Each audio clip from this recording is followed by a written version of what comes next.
Welcome, readers, to another episode of the Bougie Book Pod, where we get together and talk about our most recent reads, break it down, summarize, give our opinions, the things that we love, the things that we didn't love, our star rating, and all of our thoughts about our most recent book. I have no idea what number we're on by this point, but that's cool. Either. That's a cool feeling, actually. And I want to apologize up front for last week's episode. After about 26 minutes or so, our mics died because we didn't pay attention to the lights that tell us when those things happen. We were just so enthralled and excited about our discussion. And then devastated when it ended. But I would really like to point out for the 3 people who do listen, that because it really broke my heart when you said that. I know. When we realized that we spent so much time, probably like 40 minutes talking, where you could barely hear us. Kira had said, well, we have 2 options. For the 3 people who actually listen, we could just apologize up front or re-record. And we decided for those 3 people, you special people, that, rookie mistake, and we'll do better. It wasn't our best work. We'll do better going forward. Oops. And maybe if you get more than 3 people to listen, we might be encouraged to fix those mistakes. Or buy better mics. Yes. Just kidding. These actually are really legit mics. It's that little light that I just don't pay attention to that I'm going to fixate on now. I actually really do like these little mics, but I'm not going to lie. I've been looking at those ones, like the big ones, because I think it would feel... I also really like the mini mics where you can hold and like... Yeah, I just feel like it might feel a little more professional. Yeah. A little more professional doing that. So anyway. We'll see. Keep, stay tuned where we take it. But today we are back into mystery psychological thriller land with Good Bad Girl. I almost messed that up. I always mess it up. And so Good Bad Girl is all about mothers, daughters, and their many layered, complicated relationships. And oh my goodness, I could talk about that forever. But also, I almost just said daughters. I'm gonna have to you have to be careful on this one. I have to be careful. I know it's gonna slip out. My Long Island's coming out. So page 1, if we just get started, page 1 begins on Mother's Day, and the reader is seeing life through the eyes and thoughts of a very exhausted, bewildered, and perhaps at her breaking point mother. While perusing the aisles of a grocery store, pushing her 6-month-old baby in her stroller, Feeney takes her readers into the thoughts of that mother, and we learn of her guilt for her desire to have some freedom. I wish she would just disappear, she says, in her mind. Yes. And lo and behold, baby does. And so the story begins with a missing baby and a broken mom, dealing with the extremes within our emotions, the things we're ashamed to admit, the pressure of being a parent, and the blame we are so quick to put on our mothers for our adult lives. Good Bad Girl twists through theory and suspense, and ultimately makes you want to hug your mom, or at least it did for me. But back to the kidnapping. How did it happen? Why did it happen? So there's a lot of characters in this. So before we even go into what happens, we've got to break down the characters. Because at first, you're not sure really when this story is going to go forward. Like, we jump forward. Yeah. We don't even know who's telling it in the beginning. It doesn't give us a name. And then we're introduced to multiple characters and their point of view through these chapters. And I liked that too. As we got introduced to the first few characters, I was wondering, are you the one that lost the baby? Yes. Are you the one? Yes. There was a point, though, where I was like, is she going to introduce another one? Because, holy cow, this is a lot. So I'm going to break it down before we get into it. So we've got Frankie. She's around in her late 30s. It's kind of hit or miss because they make a lot of hints that she dresses or appears older than she is just because she doesn't wear makeup, things like that. She works in a prison library. She is very fixated on counting. It relaxes her, so she counts her steps, places, things like that. And you can tell that she starts hinting and she's got a lot of secrets. She doesn't address. She lives a very under the radar type of life. So that's Frankie.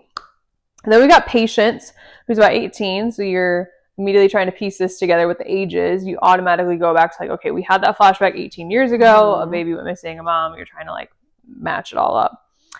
And she works in an elderly care home, which isn't the best place, and she's just trying to save up.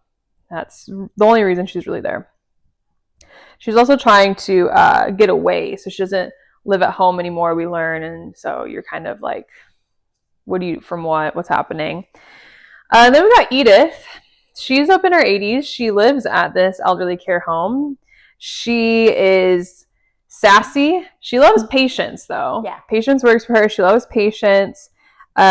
She's got a little bit of attitude. We start to learn that Edith herself maybe made some poor choices as a mother somewhere down the line. She hates this elderly care home, and she calls Patience Ladybug. That's like her nickname for her. So she refers to her both ways. And then we've got Cleo. She's around her 50s. She's Edith's daughter. You don't really get a good taste in your mouth when you first meet her, that's for sure. It seems as though she put her mom in the care home just to not deal with her, and she doesn't care. And Edith kind of makes it sound like she blindsided her. So there's Cleo, and then you realize their mother-daughter dynamic, is probably one of the more complicated ones in the story. And then eventually we learn about Detective Chapman. She's a very young, good-looking detective, very blunt detective, straight to the point. And she gets introduced because the elderly care manager, that was difficult, whose name is Joy, the irony in that, because she's a terrible person. Oh, yeah. She's murdered. So that's when the detective comes in. And then last but not least, we've got Jude, Cleo's brother. He owns an art gallery. He sucks. So it's obviously Edith's son as well. He's terrible. If you're following along in the family tree. And then last but not least is Liberty, who you and I both really liked Liberty. She's not crazy. Poor, bless her heart. She's not crazy important to the story. No. I really wanted her to be. So did I, and I kept thinking it was gonna happen. Yeah. That's why I put her down as like an honorable mention. I just enjoyed her so much. I liked her. Something was gonna become of her. But she is an inmate. So cool. She's an inmate at the prison where Frankie works, which she's pretty rad. I liked her. Yeah. So, as always, spoilers. Here we go. So you're going to have to just bear with me because you do have I was just telling Tara before this, the multiple point of view always messes with my plot line. Yeah. Because I get fixated on like things that Cleo goes through, and then it's like, oh, wait, time out, I got to go back. So if you've read it or you plan to read it and you want to get on me because I messed up, sorry. So like Tara said, we start with that kidnapping of the baby. And then immediately we go into learning about Patience and her experience working at this elderly care home and how the manager's terrible. She's just kind of like doing it to do it. There's nothing behind it. She does really like Edith. Tara made a note in here because I have a soft spot for old people. Like, when I say soft spot, like I'm not an emotional, very empathetic person to the general public. And it really blows my mind because she's a Pisces like me. And I was under the impression that all Pisces, and that's why I feel like maybe your birthday is wrong somehow, that all Pisces were very emotional, we're very spiritual. And it's not like you're February Pisces and I'm March Pisces. We're 2 days apart. Yeah, so I just don't get it because I cry at everything and I want to hug people and I'm very emotional, and Kira would probably smack me across the face if I tried to hug her right now. But she loves old people. And I just thought it was funny because it made me think of her in the beginning of the book as Patience is working at this old people home. Elderly care home. She's describing how awful these old people are. And there's like the guy that like hits people. Yes. And they're pretty awful. And then also like they have some sexual rendezvous with each other.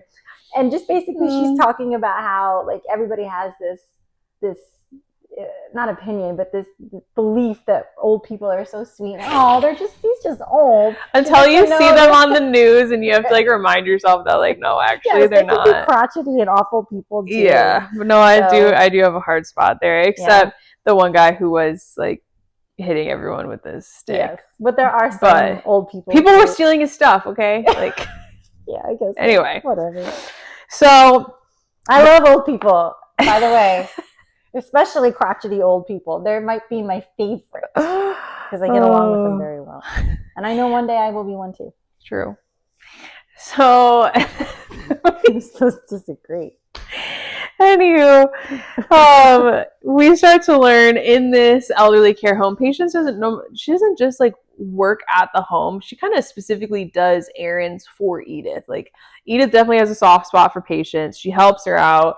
She keeps Edith's dog because the dog's not allowed there. Brings the dog in, Dickens, which I'm sure you loved the reference. Yeah. So yeah, I figured. And so essentially she's like helping her on the side. Edith gives her a credit card to go buy things that she wants and all that stuff. And we also learn, this is when we start to learn that Edith was placed there against her will. We're not really sure about Edith's health, honestly. Yeah. They don't lead you towards any like mental or physical like. No, all they allude to is the fact that she's supposed to be taking heart medication, and she doesn't think she needs to. Of course, because that's most men and old people. Yeah. They have that in common. So Edith starts wanting to get her house back. She's trying to pursue a lawyer, all this stuff, and Patience is there just really supporting her and things of that nature. And then to go back to the old man that is kind of rude, we do learn Patience is caught stealing from him and like money and like small things or whatever. And the manager, of course, who sucks, is the one that catches her and immediately fired. Yeah. Patience is immediately fired. Has nothing to her name except the cash she actually had been stealing the entire time in the old man. Yeah. But like Kira said, this old dude deserved it. He was really awful. He said and did awful things. And so whatever. So then we get to learn more about Frankie, all of her counting. She knows exactly how many steps from her van to the prison to this to that. She's very, very meticulous in that sense. And we learn that her daughter left home. Sounds like on her own choice.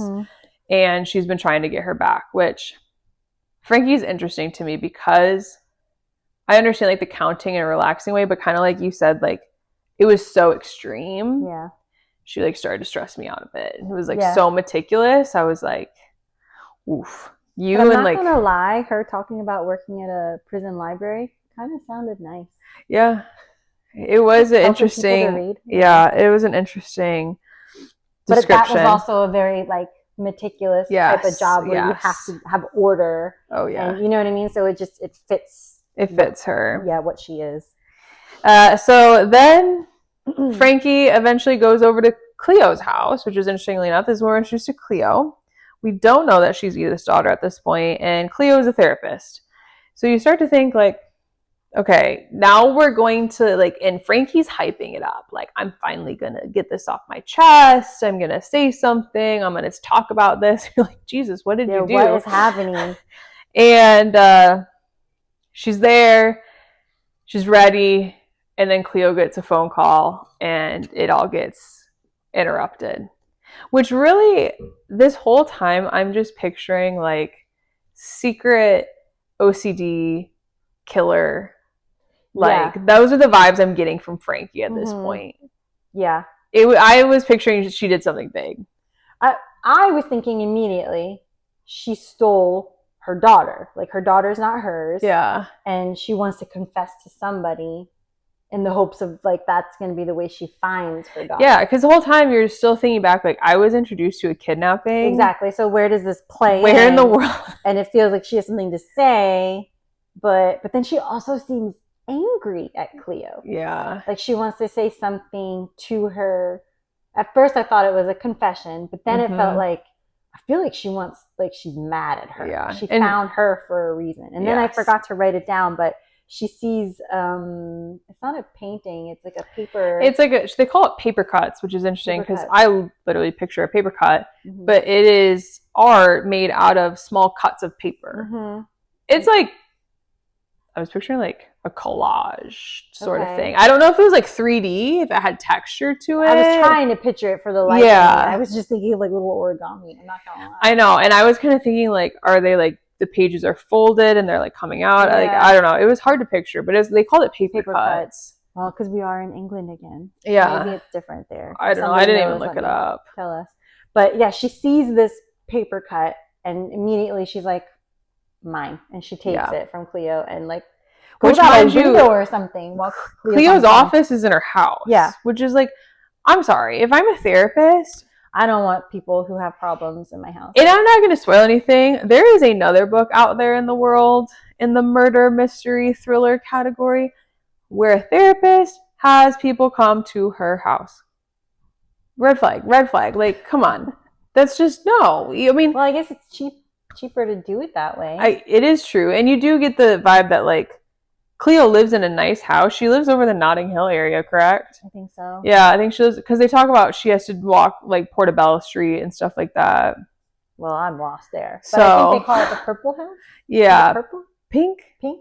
One of those? Yeah, it's a color. So it's like a nice place, but you still kind of get the, I don't know, there were certain hints throughout the story that Cleo lives in a nice house, but is like making sure she's like cutting corners on things to make enough money. Like when she takes Frankie as a client, it's like a weekend appointment. Yeah. She like makes like this comment like it's an exception or something. Because she needs the money. Yeah. But then you find out that she's got this obsession with trainers. Yeah. Sneakers. And she buys all of these expensive sneakers, never wears them. It's very weird. She can, like, she's worried about making the mortgage this month. It really throws you. It throws you off there. Which and she talks about her house, Cleo's house, and she's like, you know, I opened the door to the place where it's like, and you're like, oh my god, there's gonna be like a dead body in this room, and that's just a bunch of trainers. You're like, okay. But so when Cleo gets this call, Frankie takes that paper cut. She flies out the house through a window, something. She gets out of there. And also, mind you, Frankie drives a van. Yeah. And I'm sorry, I'm not picturing a normal minivan. I'm picturing a sketch van. Me too. Totally. Totally. Like, everybody will notice it. I bet you it squeaks too. Yes. It goes down the block. I was just like, come on now. So then, we have Joy is murdered at this point. And on top of that, the elderly care center is really on the struggle bus because now Edith's missing. Mm-hmm. And that's the phone call Cleo got. Yeah. Her mother is missing. And so that's when you're like, okay, this is how it's piecing together. But correct me if I'm wrong, we kind of estimated their ages because I feel like Patience is the only one they actually say her actual age. I think so. I think everyone else, they lead you like, oh, she's, you know, not as old as she looks, or so you're kind of like, okay, who is related to who? What are the ages here? What's the possibility? You're trying to do all this math of ages. Yeah, Patience is the only one that you know for sure. And maybe Edith. I think Liberty too, you know, she's younger. And Alice Feeney's not giving you any math on everyone else. No. You got to figure that out. So I need all those details. I know. So then we jump back, and who is with Edith but Patience, of course. And the interesting thing with Patience is she lives in I wouldn't call it an apartment, an attic. Yeah, that's what I said, an attic. An attic above an art gallery, which, mind you, has over 100 steps to get to. I thought about that the other day. One of my stairwells is like 18 steps, and that's like excessive. Wow. So I'm like, how big is this art gallery? I was like picturing like this huge type of warehouse type thing. You know, like I was picturing very what do they call it? Like industrial. Yes. You see the pipes and things like that. And then you're just picturing Edith going up 100 and some stairs. Well, I guess she doesn't need that heart medicine. I don't know, but. That was insane to me. She made it. Insane. She made it. So we get to, you know, we learn that this is where Patience is living, and it's sketch. It's not like a formal arrangement. It's, you know, it doesn't seem super closed off. It sounds like she can hardly stand up straight in the place. Yeah. Like, it's very, very cramped. My claustrophobia was woof at this point. And then they kept alluding to the fact that she was saying, like, every once in a while, the guy that lets her stay there, he would knock on the door, and then she knew that, like, she had to do something for him. And I was like, oh. And then, like, if she didn't answer, he would come by tomorrow. But he's like, I know where you are. I'm going to get it. Mind you, she never says what he does. And I was like, ooh. Exactly. Because I went worst case scenario. So did I. I was thinking, oh my God, how awful for this woman. And then we learned a little bit more about him, and I was still kind of like, ooh. Yeah. The spoiler, it's not what you think. Ooh, it was. Thankfully. Yeah, I don't know. She was like, he'll come back tomorrow, and I was like, oh my god. But he even says that he's like, I know I'll get what I want. He says something along those lines, and you're like, holy crap. And the agreement is like, she's able to live there, but she has to give something to him. You're like, what the... Yeah. I mean, did they ever specify what it was? Yeah. Oh shoot. Okay, good. I'm glad I'm not telling that part because I don't remember. I'm still going the worst case scenario here. Anyway, it's not. Get your mind out of the gutter. So now we've got Patience, Edith, and Dickens in this tiny little attic, and they get pizza. They've got wine. Yeah. They're just grand old time. And it, you know, they have this grand plan, and you have no idea what their grand plan is. And it's so funny to me because also this is so cute, and just I cannot picture it. Patience is like, oh, Edith, you can have the bed, and Edith is like, no, we'll just sleep like foot to and I'm like, an 80-year-old, and this is not a king bed. There's no way this is a king bed in an attic. And I was just like, man, I don't know. It just seemed really cozy and cute and very Charlie and the Chocolate Factory. Yes. So I guess I can spoil it now. The man that owns this gallery is Jude, Edith's son. Yeah. So he comes up to, knocks on the door while Edith's there, Patience ignores it, whatever. And then Edith overhears Jude saying that he was paying Patience to kill Edith. So then Edith is like, I gotta get out of here. Yeah. So she takes Dickens and they go to a church.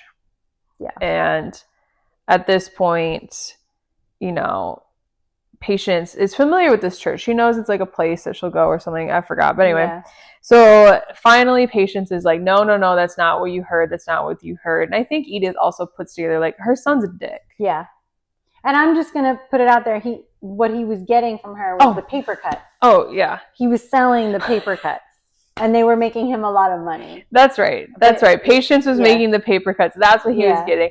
And he was I knew that. She wasn't getting any kickback from it other than just a place to live. And I'm sorry, Alice Feeney, but why did you have to make it sound so bad? I know. I'm not an artist, so I don't know what it's like to have to, like, part with your art and, like, not get any money from it. But, like, my God, I was... Whew. I know. I was like, oh, that's all? Yeah. But, yeah. But he did find her. Yeah. Or he took advantage of her situation. Yeah. And then he did get her this job, or got her the recommendation for the job where his mom is living. And he did say to her that was the goal. He wanted to kill the mom. Yes.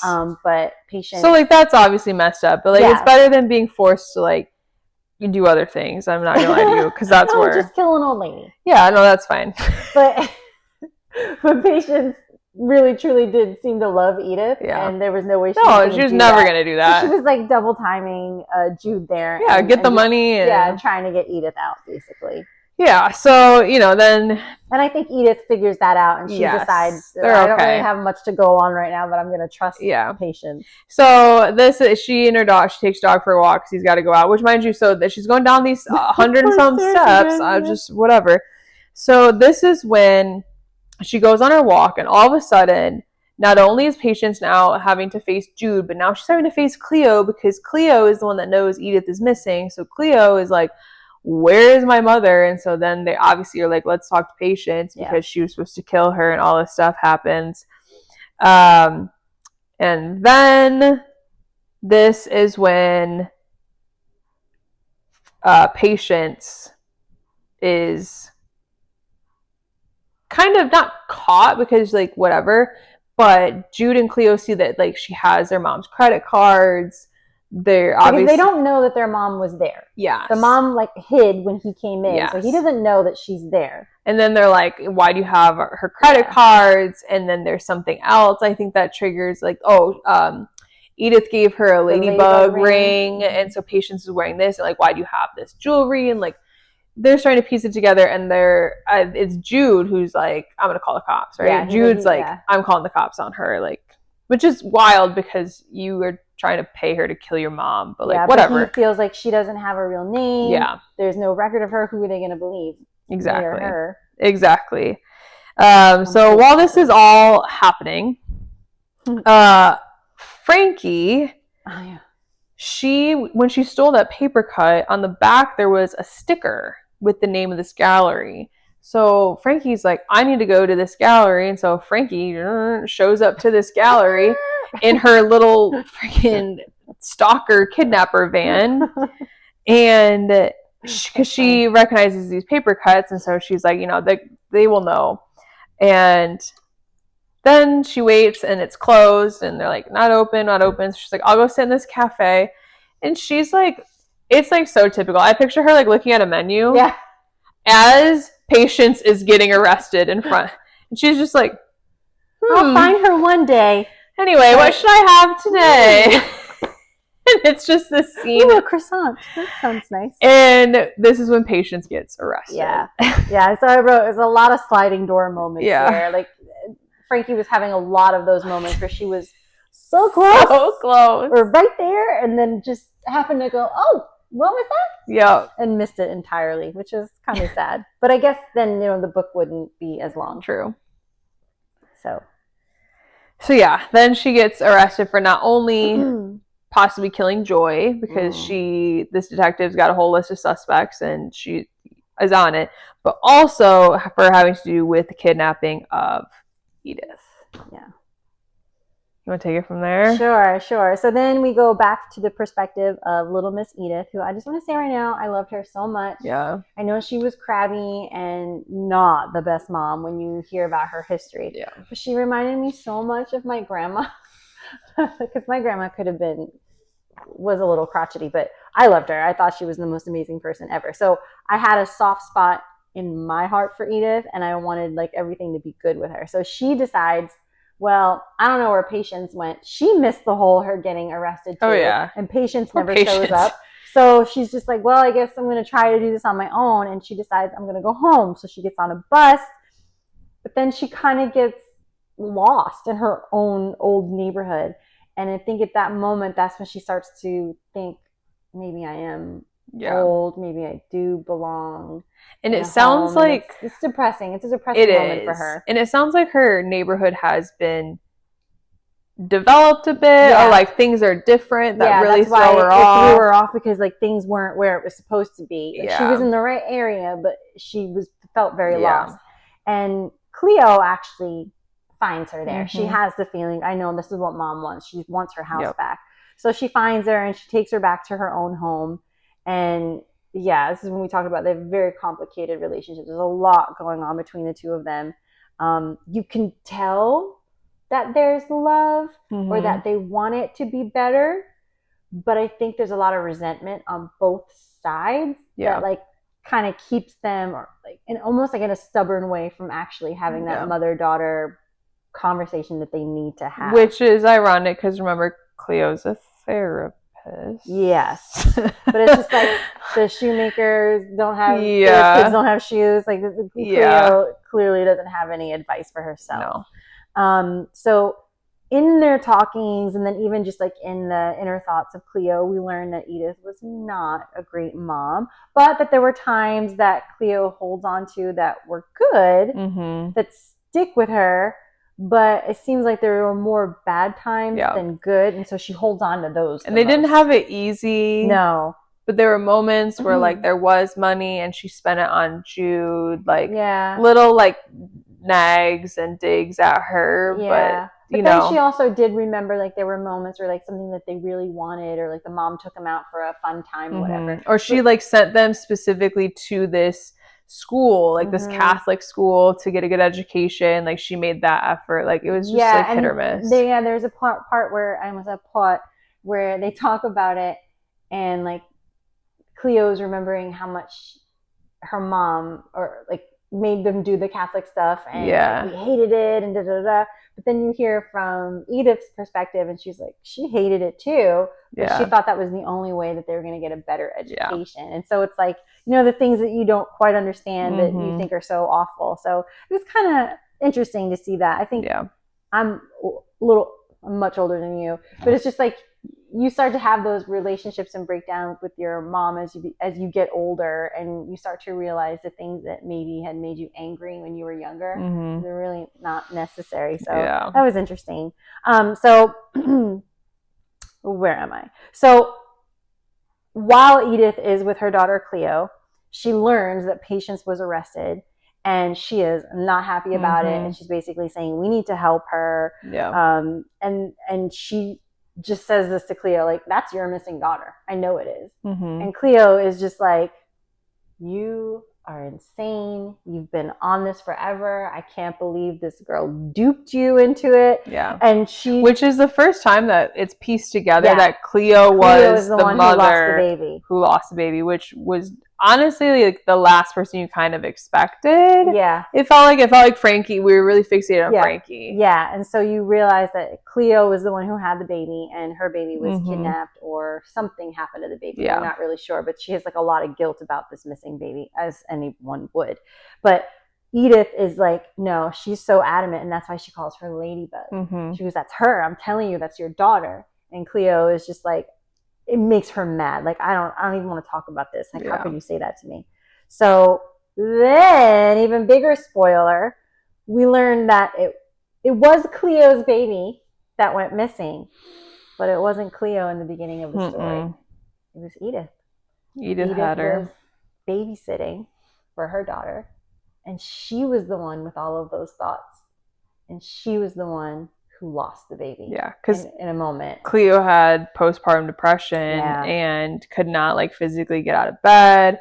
Things were just like terrible, so that's why Edith stepped in. And apparently, little baby.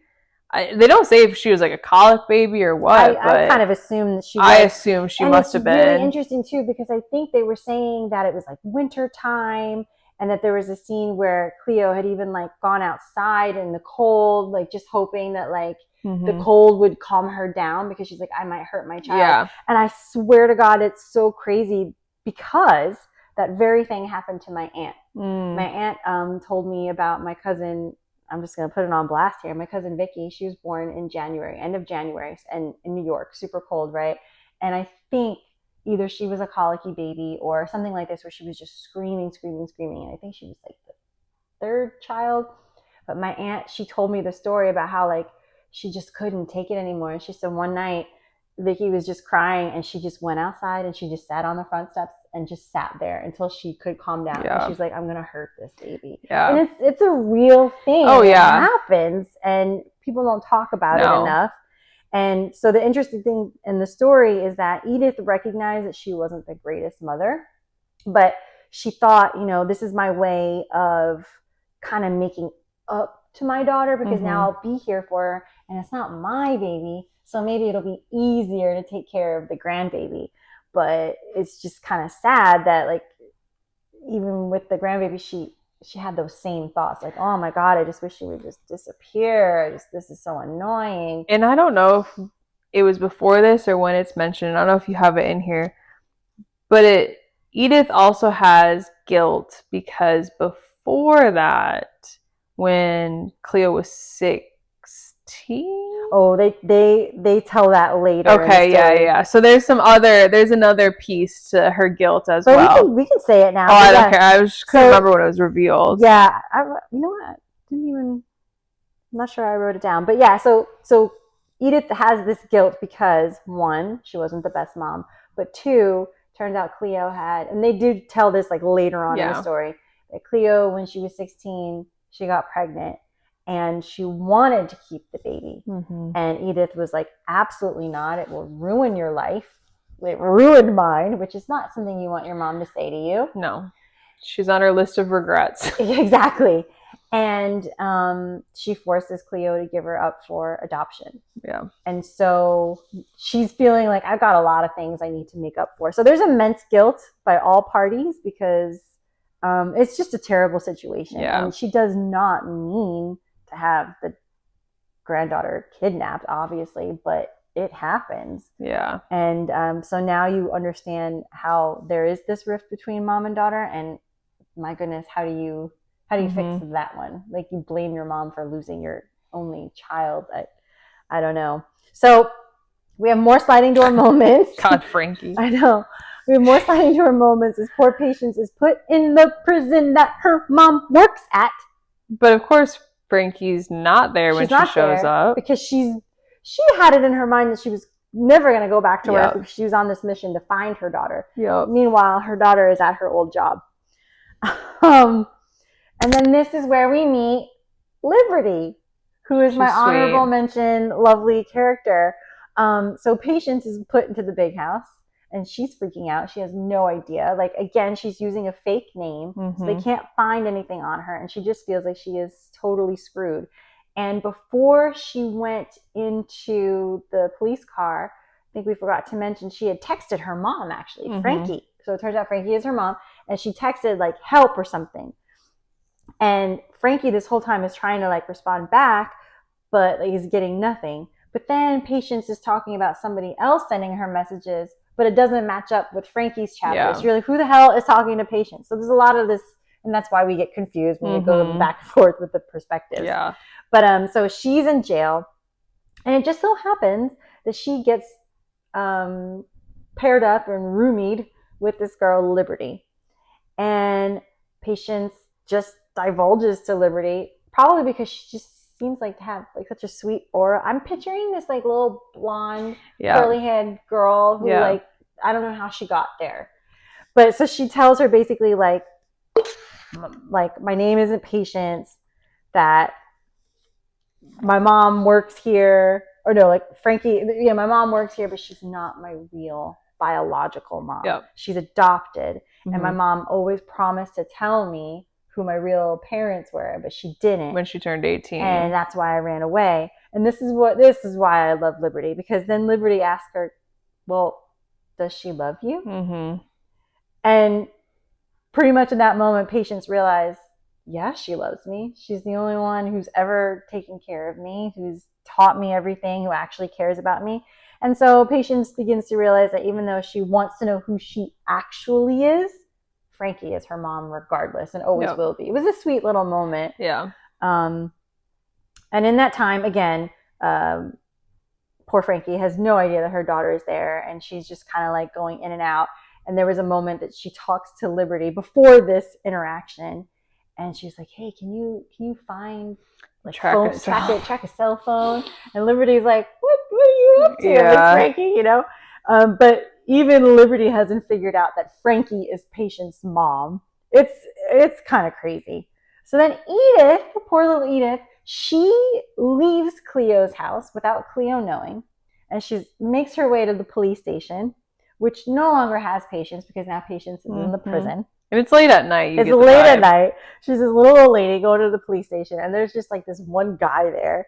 And she's basically trying to tell him there's this girl that doesn't belong there. And he's just like, yeah, old lady, go home. We've heard it, yeah. Go home, yeah.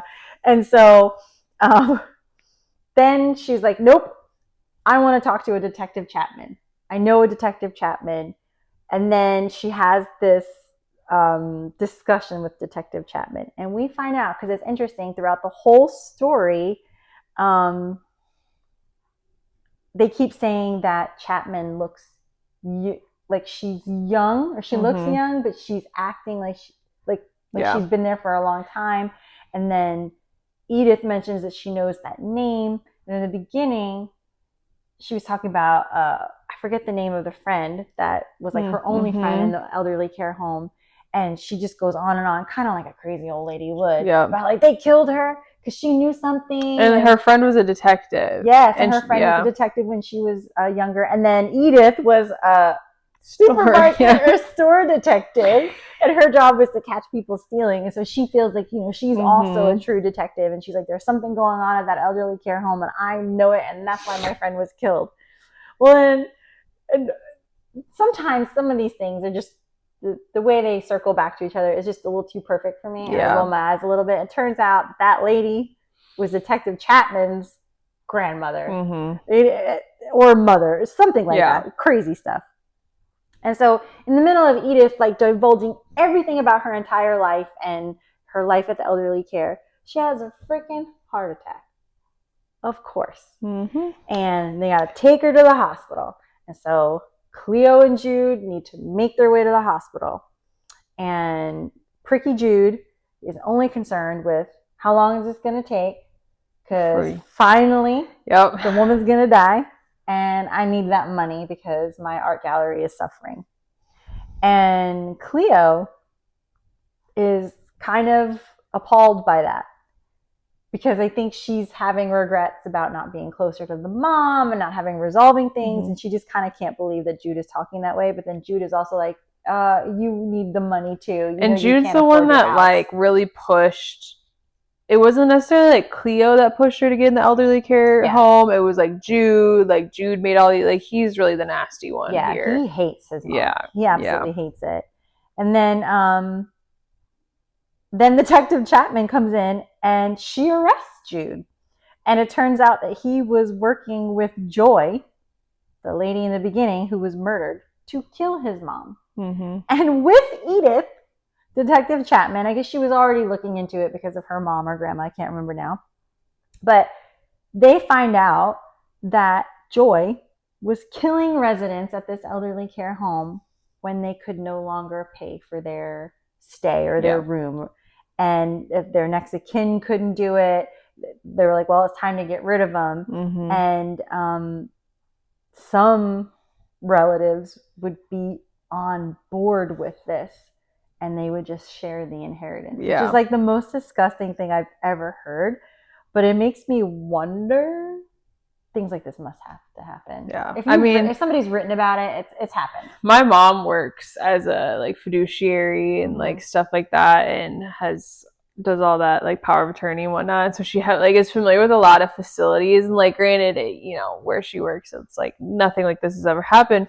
But a lot of times when I say like what my mom does, they always think of like the people that steal from the elderly people, or like even you watch the news and all the people that work in the elderly care centers being like arrested for abuse and stuff. And it is really sad, and like, oh, for sure this definitely happened somewhere. And it's just like, you just wonder about it, because and I know it's not easy to have an elderly parent live with you. But my goodness, I just feel like never send your parents to a facility if you can manage it. Find a way to get them home. And I'm going to be so nice to my son. I'm working on it right now. He promises to build me a house, but we'll see. I'll just be happy if he doesn't put me in a home. Because my grandma, she had a stroke many, many years ago. And she had to do a stint in like one of those homes before they would let her come back. And they had a nurse for her and everything. But it was horrible because she was lucky. We went to visit her a lot because, grandma's there and it's not a forever thing. It's just a temporary thing. But man, I hated going to that hospital because you would see there would just be like a certain time of day where they would just put everybody out in their wheelchair and they're just sitting in the hall kind of waiting, hoping someone shows up. And no one does. And it's just like, man, to get to that point in life, it sucks. It really sucks. So thanks, Alice Feeney, for making me think about all of that. So, okay, where are we? Edith's big. Okay, so Chapman arrests Jude, and we learn that she does that because Edith confessed to her of killing Joy. She said that she did it, and turns out that Cleo had put a nanny cam in a bear that she gave her mom. Not because she was spying on her mom, but she just had like a feeling about Joy that something was going on there. And she just wasn't so sure about how like things were on the up and up in there. And it turned out to be great because they actually learned who did kill Joy on that camera. But the detective gives it back to Cleo. And so what we learned, what was on that video, is that both Cleo and Patience interrupted Joy while she was trying to kill Edith. And it was actually Patience that killed Joy. Cleo like got on top of Joy and like stopped her, but Patience took like something blunt force to the head. It was like an award that Edith had, and she hit her over the head. I mean, I don't think she was intending to kill her, but she just sees that like she's trying to kill this old lady and this other woman, and so she was helping them. But they were trying to cover up the whole time. Cleo knew Patience killed her, but she also knew that she did it for her mom. And so it was just like this big, confusing thing. And with that, Detective Chapman gets Patience released from prison. And Crazy Frankie, and we never mentioned, but she's got this beloved Mickey Mouse watch Which also makes you question her age. Yes, like why is she wearing this Mickey Mouse watch? But Cleo sees Frankie and that watch, and she puts it all together. Mm-hmm. And there's a letter to Cleo from her mom, and basically her mom tells her everything. Like she was on this list about like my regrets, and the name was her daughter. And it wasn't that I regretted my daughter. It was like I regretted the relationship I had with her and what I didn't fix. And basically what you find out is that, yeah, that when Cleo was 16, she had to give up this baby. And it turns out that baby was Frankie.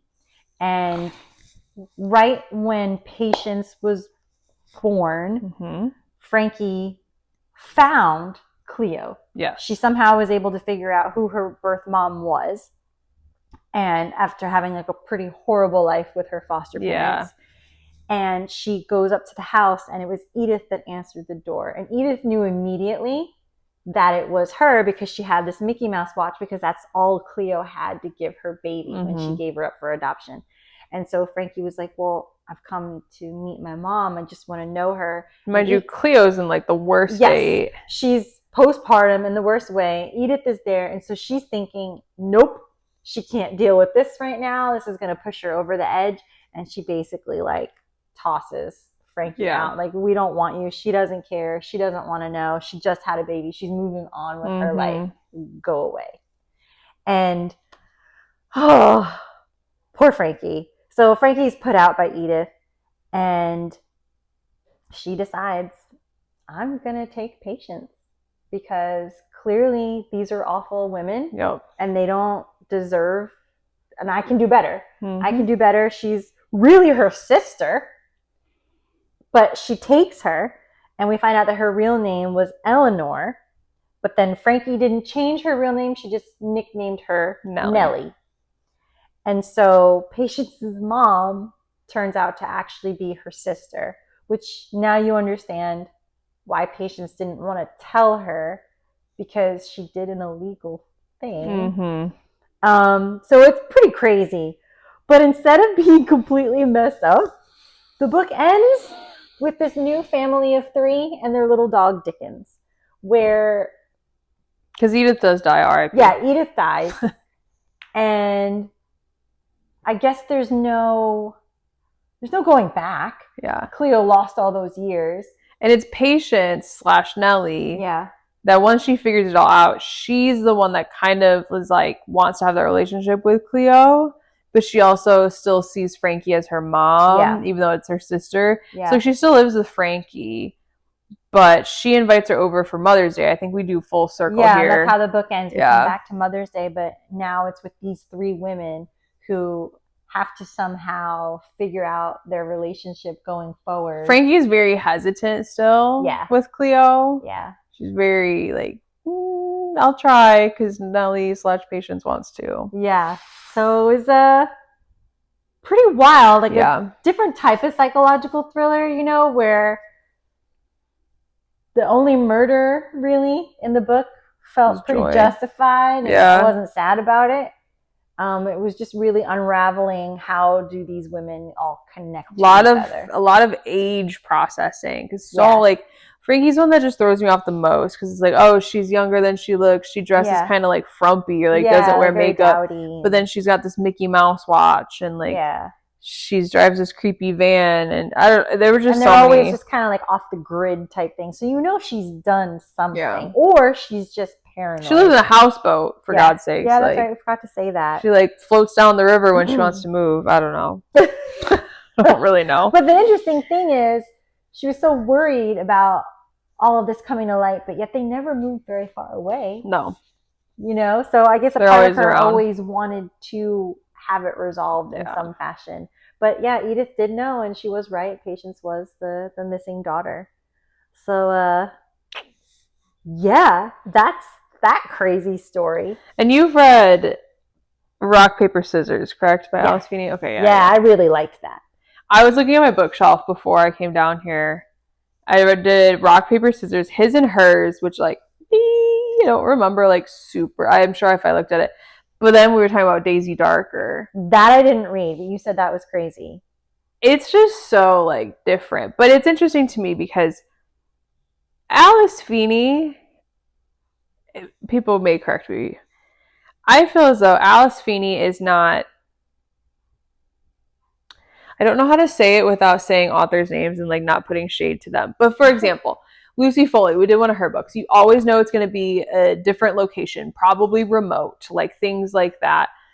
You know it's going to follow like a certain. And Alice Feeney, and I only say this because of Daisy Darker, which you'll see eventually if you choose to read it.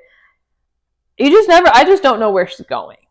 She's not like a predictable author in that sense. I can see that. Yeah, like Frida McFadden, we'll do one of her books soon, but she's so hot right now, but you know you cannot trust any of your instincts reading Frida because it's going to switch at the end. And like Alice Feeney, you can start to pick up on things, but like Daisy Darker just like took everything you thought and like threw you off a cliff. I love that though. Like it's so wild.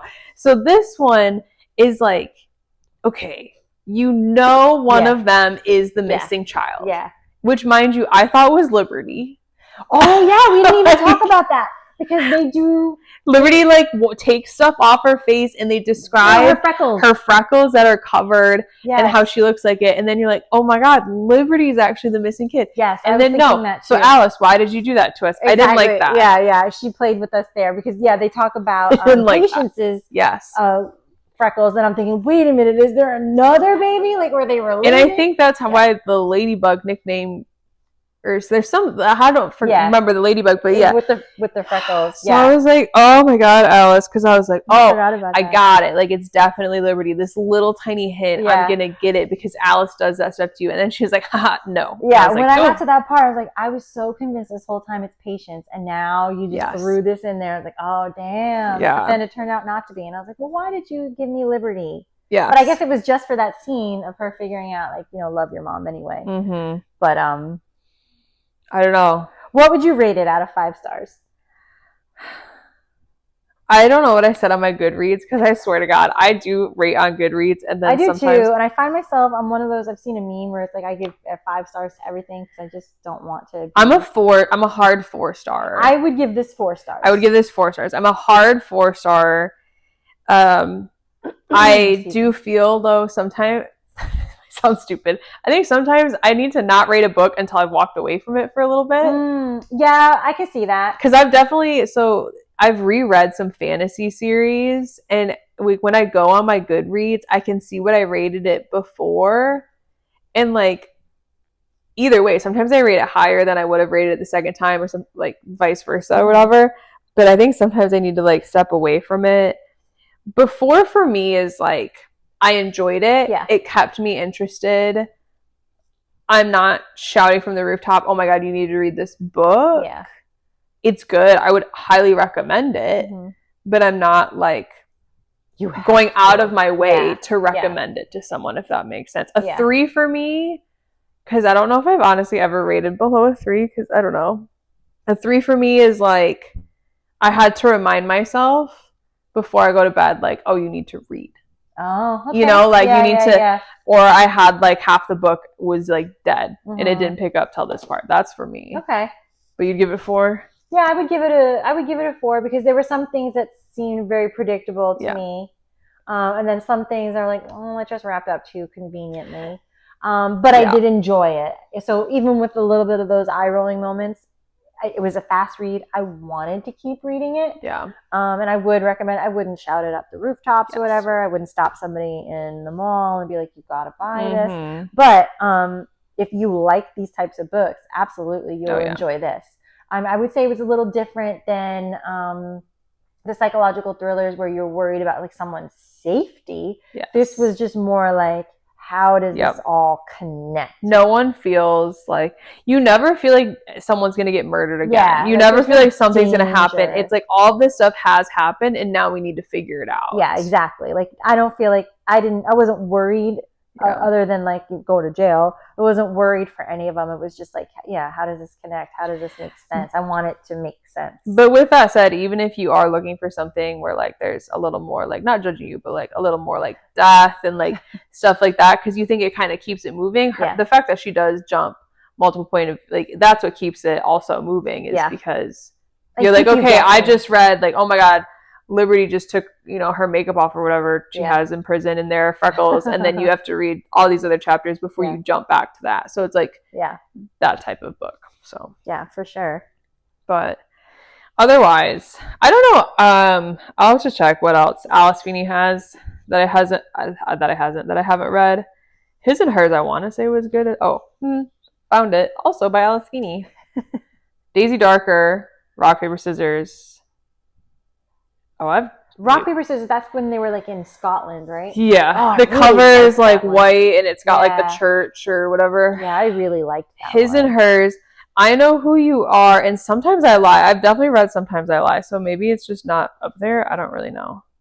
But I don't know about I Know Who You Are. I'll have to look at my Goodreads. This is why I have to have my Goodreads. Wait, doesn't she have a new one, or am I thinking of somebody else? Like I thought this was newish. I thought there was another one that's just came out. I don't have my phone by me because it's recording this. Let's see. My phone is like it's gonna die. I can't remember when this was. Let's see. I feel like it's like I don't want to say it in case I was right. The new book is called Beautiful Ugly, and I've been hearing a lot of good things about it. This was published in 2023. At least the copyright says 2023. Wow. So she's just knocking them out. Gosh, I wish I could do that. But yeah, this just came out January 14th. Oh, dang. Beautiful okay. Ugly. So very fresh. And it's not going to be in the U.S. for a while because she's in England. So take us a hot second. We'll get it. We'll get it. Because I really, really want to read it. I've been hearing some good things about it. So, and I enjoyed this. I enjoyed it enough where I would read more of hers. I really loved Rock, Paper, Scissors. I think I liked Rock, Paper, Scissors more than this. Probably because this one makes me think about my grandma, my own mom, and like, I don't want to think about that. And not to go back to Frida, but this is like for me when I read Frida McFadden books, you have to have multiple books in between your next Frida McFadden. You know what I'm saying? Okay. Like the pattern of how she writes, I feel like, and whatnot. But like this one, I feel like I could read an Alice Feeney book, I could walk away, read another book or two, and then go back. You know? Yeah, I get that. I don't know. That's just me and Frida. We have a hard relationship. I do really like her, which leads me to say we still have to finish the ACOTAR series. Yes. We still have that going. Yeah. We are going to touch on Frida. We are. I just finished The Housemaid. I just finished The Housemaid. I have a lot of opinions. All the rage right now. You may not like me, but I have a lot of opinions on it. But that's fine. That's what this is about. Yeah. So we're going to touch on that in time for, I don't know when that movie comes out, but it comes out December. Oh, I looked it up. December 25th. So, it'll be timely. But yeah, we'll jump back. Next one is going to be the novella, the winter episode, A Court of Frost and Starlight. I had to think about that for a second. Yeah. And then after that's Frida, right? Yeah, and then after that is The Housemaid. Frida. And then we'll do the last. And then A Court of Silver Flames. And I just started that last night. Oh my God. I really need to sit down with that because I started to like write that summary and I was like, oof, I need to do some research. Really? I read it this past summer, so I just started it also last night. Just realized my belly's sticking out. Apologies. I was like, what is that? Oops. Time to go. And with that, friends, thank you for joining us, all three of you. Respect. Please tell your friends about us, like, rate, subscribe, all that stuff that the little kids say. We are on Instagram. I'm starting to do polls and stuff. It makes me sad when no one responds to them, but that's fine. I voted. Oh, you did? Yeah. I did too. So that's 2 votes. So respond to the polls. I'm going to try to get better at, more of that outreach type stuff. But you can always email us at bougiebookpod@gmail. TikTok's harder. Yeah, that's her. That's on me. I'll take that. Yeah. She needs to do better. She needs to do more. But we're working on it. Soon she's going to have time to do that. I will get to it. Maybe this weekend. We'll see. Yeah. But thank you for joining us, and please come back, and happy reading until then.